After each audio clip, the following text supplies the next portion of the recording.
Presently we are celebrating भ्रष्टाचार मुक्त Bharat week.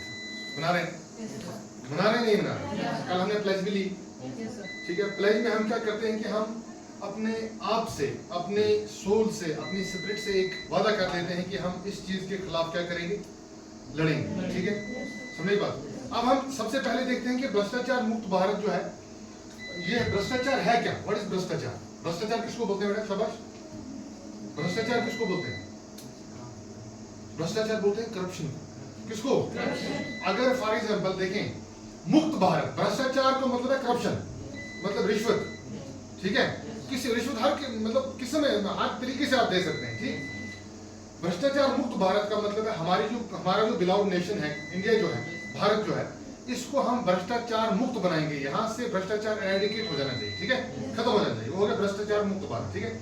अब हमने कल प्लेज भी ली, तो आप आज हमें ये सीखेंगे हम कि भ्रष्टाचार को मुक्त भारत हम किस तरह से बनाएंगे, ठीक है। समझे बात? सबसे पहले ओवैस आगे आएगा और मुझे बताएगा कि भ्रष्टाचार जो है, अपने कोलीग्स को, अपने कॉमरेड्स को बताएगा कि भ्रष्टाचार को हम, करप्शन को किस तरह से खत्म, आप अपनी लेवल पर क्या कर सकते हो। बेटा ओवैस, आप अपनी लेवल पर भ्रष्टाचार को खत्म करने के लिए क्या कर सकते हो? रिश्वत किसी को नहीं देना, किसी से नहीं लेना। शाबाश। ओवैस का बोलना है कि किसी को रिश्वत नहीं देनी है या किसी से लेनी भी नहीं है। अगर इंशाल्लाह अगर आप ऐसे स्टेक होल्डर बन गए, आपके हाथ में कोई अथॉरिटी आ गई जहां पर आप कुछ करना है किसी का, वहां पर हमें पहले से ही ये प्रिंसिपल्स अपने एम्ब्रेस कर लेने चाहिए कि हमें किसी के साथ क्या नहीं करना है, मतलब गलत काम में हम गलत काम नहीं करेंगे, ठीक है। बढ़िया, हमेशा याद रखना बेटा कि आज गवर्नमेंट जो है, अथॉरिटीज जो है, स्टेक होल्डर्स जो है, वो they are leaving no stone unturned to mobilise population about illicit happenings which are prevailing in our society. मतलब हमारी सोसाइटी में जो इलीगल हैपनिंग्स है ना, जो इलीगल काम हो रहे हैं, करप्शन है, गवर्नमेंट तो जोर दे देकर एजेंसीज के through, agencies in the sense के जो उनके चैनल्स हैं, अपने स्टेक होल्डर्स के थ्रू, ठीक है, डिफरेंट एनजीओ जो हैं, ठीक है, उनके थ्रू लोगों को अवेयर कर रहे हैं, मोबिलाइज कर रहे हैं कि आप गलत चीजों का साथ न दें। अनफॉर्चुनेटली लोगों की खुद की गलती होती है कभी कि वो जो एक जो होता है उसको रिपोर्ट नहीं करते हैं इलीगल कामों को, तब उससे हमें प्रॉब्लम हो जाती है, ठीक है। तो सिमिलरली जो भ्रष्टाचार मुक्त भारत है, इसका अल्टीमेट एम जो है, जो मेन एम है, जो इसका सोल है इस इनिशिएटिव का, वो ये है कि हमें अपने देश को, अपनी कंट्री को, अपने बिलाउड नेशन को करप्शन से मुक्त करना है, करप्शन यहाँ पर खत्म करनी है, ठीक है। ये तभी हो पाएगा जब हम सब क्या करेंगे, जब हम सब प्लेज लेकर, जब हम सब कोलैबोरेट करेंगे, जब हम सब एक यूनाइटेड तरीके से चलेंगे, जब हम सब एक प्लेज ले लेंगे कि we will fight against corruption, we will fight against illegal happenings in our society, we will fight against illegal happenings in our country, ठीक है। समझ बात? तो बेटा सिमिलरली एक लाइकवाइज इनिशिएटिव लिया गया है हमारे डिस्ट्रिक्ट हेडक्वार्टर्स की तरफ से। याद रखना, हमारी डिस्ट्रिक्ट एडमिनिस्ट्रेशन ने एक इनिशिएटिव लिया है। क्या लिया है? इनिशिएटिव का मतलब है एक स्टेप उठाया है जिसमें डिस्ट्रिक्ट हेडक्वार्टर्स पे एक ग्रीवेंस रिड्रेसल सेल जो है वो एस्टैब्लिश किया गया है। ग्रीवेंस रिड्रेसल किसने किया? ग्रीवेंस किसको बोलते हैं बेटा? देखें, जो ग्रीवेंस बोलते हैं जो मेरी कोई प्रॉब्लम है, मेरी ग्रीवेंस है, मुझे वो किस तक पहुंचानी है, तभी तो उसको हल निकलेगा ना। ग्रीवेंस रिड्रेसल सेल का मतलब है कि आपकी जो परेशानियां हैं वहां पर वो रिड्रेस होंगी, उनका हल जो है वो खत्म कौन करेगा? वो कंट्रोल रूम एस्टैब्लिश किया है। आज हमारी डीसी मैम जो है उन्होंने क्या किया है कि कौन सा सेल ऑपरेशन है हमारे डिस्ट्रिक्ट हेडक्वार्टर पर? ग्रीवेंस रिड्रेसल सेल, ठीक है, ग्रीवेंस रिड्रेसल कंट्रोल रूम। कौन सा कंट्रोल रूम? जो हमारी डीसी मैम ने, we are highly thankful, we are greatly thankful to DC ma'am, जिन्होंने ये किया कि एक इनिशिएटिव लिया जिसमें उन्होंने नंबर्स रखे हैं, कांटेक्ट नंबर्स रखे हैं, व्हाट्सएप नंबर्स रखे हैं, ताकि जो भी ले पर्सन्स है, ले पर्सन्स वो हैं जिनकी पहुंच नहीं होती है बेचारों की हायर अथॉरिटीज तक, ठीक है, ठीक है, वो डायरेक्टली फोन कर अपनी ग्रीवेंस बता सकते हैं और वहां से रिड्रेसमेंट हो सकती है। समझे बात? तो ये इनिशिएटिव जो है, ये क्या, इससे क्या होगा, इससे फायदा मिलेगा, जिसकी भी कोई ग्रीवेंस होगी वो डायरेक्टली वहां पर अपनी ग्रीवेंस रिकॉर्ड करा सकता है, ठीक है। ये इनिशिएटिव डिस्ट्रिक्ट एडमिनिस्ट्रेशन ने लिया है, ठीक है। समझे बेटा? देखिए सबसे हम एक डेमोक्रेटिक कंट्री में रहते हैं। किस में रहते हैं? यहाँ पर सबसे मेन चीज क्या है? शाबाश। एक डेमोक्रेटिक कंट्री में ऊंची आवाज में बोलेंगे सब। एक डेमोक्रेटिक कंट्री में सबसे मेन चीज क्या है?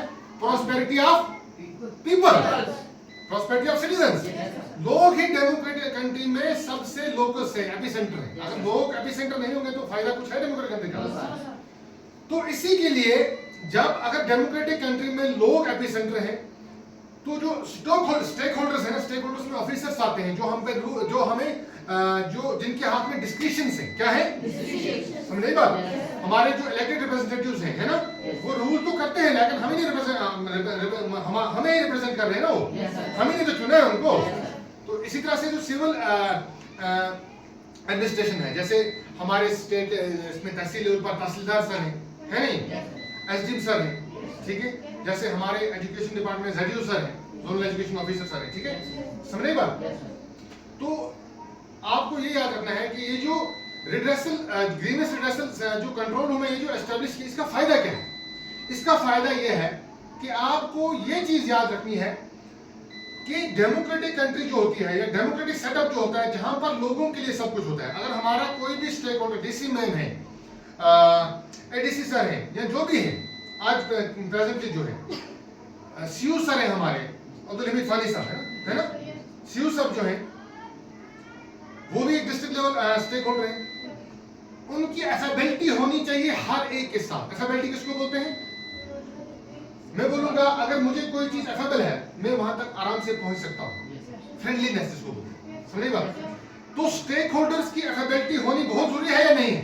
एफेबिलिटी का मतलब है हम ले पर्सन्स जो है, कोई भी इंसान जो है, वो क्या होना चाहिए? आराम से वहां तक पहुंच सकना। उसकी जो दर्द है, उसकी जो ग्रीवेंसेस हैं, उसकी जो मेजरीज हैं, एग्नीज हैं, वो कहां तक पहुंचनी चाहिए? स्टेक होल्डर्स तक। किस तक? Stakeholders. शाबाश। अब जो ग्रीवेंस रिड्रेसल सेल है, इससे हमारी एफेबिलिटी इंक्रीज होगी या डिक्रीज होगी? शाबाश। क्या होगी? इंक्रीज होगी ना। हम डायरेक्टली उन तक पहुंच सकते हैं ना, स्टेक होल्डर्स तक। अगर आपकी कोई भी प्रॉब्लम है, आपके गांव में पानी नहीं है, आपने कंसर्न जो डिपार्टमेंट था उनको शिकायत की, एप्लीकेशन दी कि जनाब हमारे गांव में पानी नहीं है, आप इसका बंदोबस्त करें, या पाइप फटा हुआ है, लीकेज है, इसको ठीक करें। अगर वो ठीक नहीं हो रहा है, डीसी मैम ने आपको बोला है कि आप यहाँ मेरे नंबर हैं, यहाँ जो मेरे कंट्रोल रूम है, आप यहाँ पर नंबर एक बार डायल करें, आपकी हेल्प की जाएगी। तो इसका मतलब यह है कि जो ये ग्रीवेंस रिड्रेसल सर है, इसका benefit we are definitely going to get benefit from likewise steps. ठीक है, समझे बात?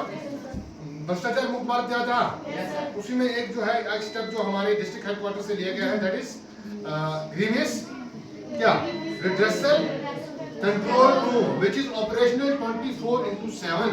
24/7 मतलब हफ्ता का 7 दिन 24 घंटे तक काम कर सकते हैं। ठीक है, this is a welcome step. ये हमें हमेशा ऐसी चीजों को अपलोड करनी चाहिए। We should always upload such things, such steps which are being taken for the mass welfare of citizens and for the mass welfare of nation. समझे बात? ये चीजें हमें बहुत अच्छी तरह से याद रखनी, समझे बात? ये आईटी साहब को इतना पता चल गया। अब एक बात और है, देखिए मैंने आपको यहाँ से बताया भाई ग्रीवेंस रिड्रेसल सेल तो है, आप घर में जाएंगे, आपके पड़ोसी अंकल एक है, उनको बड़ी प्रॉब्लम हो रहा है, मेरी जमीन में मेरा जमीन जो है वो वहाँ फ्लड आ गई, मेरी जमीन का एरोजन हो गया है ना, सॉइल एरोजन हो गया, वो कट गई। अब मुझे अपनी शिकायत जो थी अब वो पहुंचानी है किस तक? स्टेक होल्डर्स तक, है ना। आप बोलेंगे सबसे पहले आप तहसीलदार सर के ऑफिस में जाएं, ठीक है, पटवारी साहब को बोलें पहले, फिर तहसीलदार सर के ऑफिस में जाएं, ठीक है। अगर आप बोलेंगे अगर आप अंकल आप अगर आप बुजुर्ग हैं, आप नहीं जा पाएंगे या अगर आपको कांटेक्ट नहीं है तो मेरे पास एक कांटेक्ट नंबर है। आप बोलेंगे कौन? वो बोलेंगे कौन सा? बोलेंगे कंट्रोल, आप बोलोगे कंट्रोल रूम का, जो ग्रीवेंस रिड्रेसल सेल जो है वो कंट्रोल रूम जो है वो डिस्ट्रिक्ट हेडक्वार्टर्स में, आप वहां पर कॉल करें, आप नोट करें, आपकी ग्रीवेंस को नोट किया जाएगा, ठीक है। तो मतलब मेरा कहने का यह है कि लर्निंग आउटकम्स क्या है। अगर आपने यहाँ पर सीखा है ना, उसका लर्निंग आउटकम मतलब आप यहाँ से लेकर क्या जा रहे हैं अपनी जिंदगी में, वही घर में जाकर आपको अपने आसपास भी लोगों को मोबिलाइज करना है, उनको सिखाना है। अगर किसी को पता नहीं है, अवेयर नहीं, ऑब्लिवियस है, you have to mobilise them, आपको मोबिलाइज करना है, उनको बोलना है कि देखें हमारे डिस्ट्रिक्ट में भी है, आप तहसीलदार साहब का नंबर वो खुद जाके लेके जाते हैं। आपने पहले भी देखा होगा बहुत बार कि कितनी बार वीडियोस में या बाइट्स में जो मीडिया पर्सन्स को देते हैं तहसीलदार साहब, उन्होंने क्लियरली बोला है कि उन्होंने क्लियरली नंबर अपना लिखा है कि आप इस नंबर पे कॉल करें। इससे बड़ी एफएबीएल क्या होगी? ये अवेयर करना है आपको, ठीक है। तो हमें सबको ये हमेशा याद रखना है आप आज हैं, स्टूडेंट्स हैं, कल आप इंशाल्लाह आपके हाथ में डिस्कशंस होंगी, अथॉरिटीज होंगी इंशाल्लाह। आपको हमेशा याद रखना है कि गलत चीज का साथ कभी नहीं, गलत काम का, इलीगल हैपनेस का साथ कभी नहीं देना है। भ्रष्टाचार, corruption is a filthy scar on the proceedings of our this administration, ठीक है।